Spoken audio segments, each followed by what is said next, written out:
The White House and radical Dems today reached agreement to move ahead with the president's historic trade deal, USMCA. Speaker Pelosi even called the trade deal much better than NAFTA.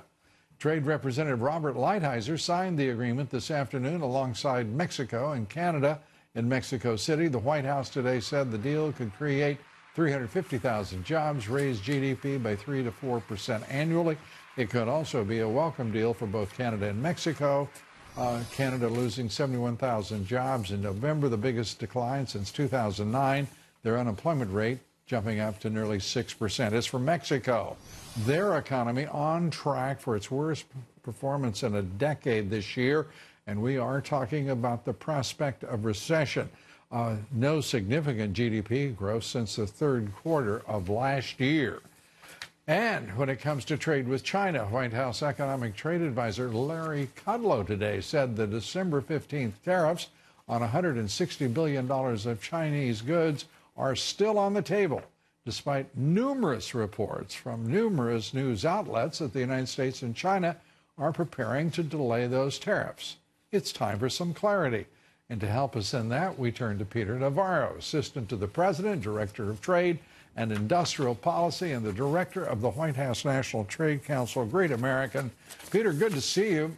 These are... What a great day today, Lou, with USMCA. Peter, it's just beautiful. It was a beautiful day, and I know you're excited, partner, but let me turn to something that just saying hi. I love it when you do.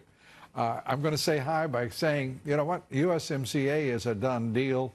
Well done to the President of the United States and great for all of North America.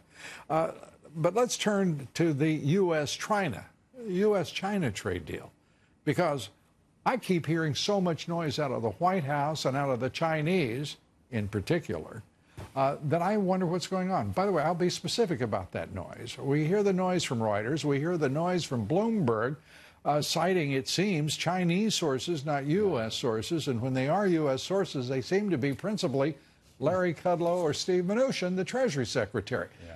Give us a sense of where we are, because right now, I think the Chinese are meddling in our futures market. What do you think?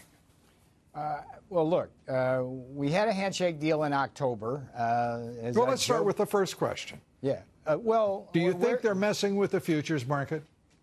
Yeah, yes, I do. I think what China's been doing, and I've said this to you before, Lou, is that... Not everybody heard you that first time. They put the news out first thing in the morning before the financial shows start to move the futures, and they try to shape the narrative.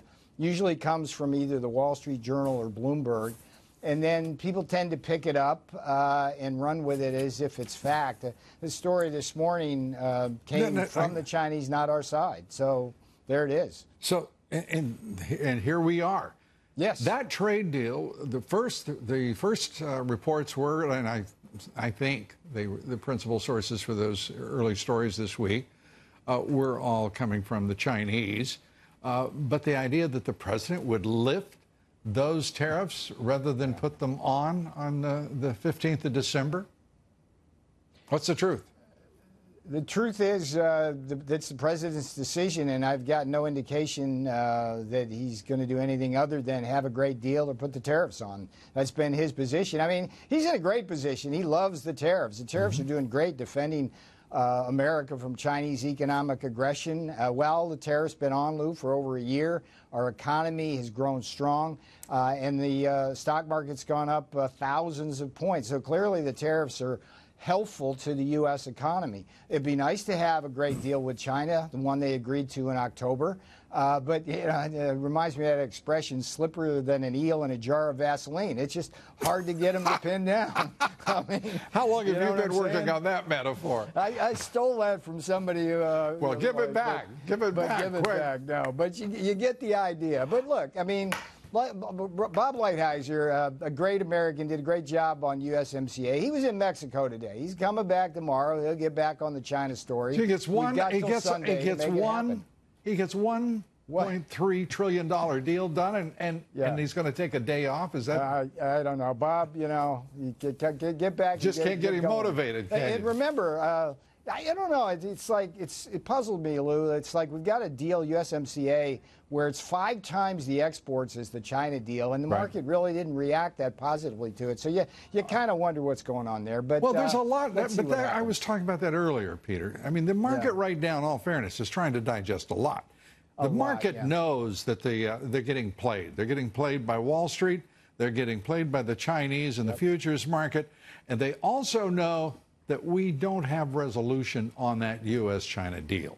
And there's and by the way, the same geniuses who said that those tariffs that the Trump administration put into place would destroy the market, would destroy the economy, are sitting here looking at great prosperity, a record low unemployment.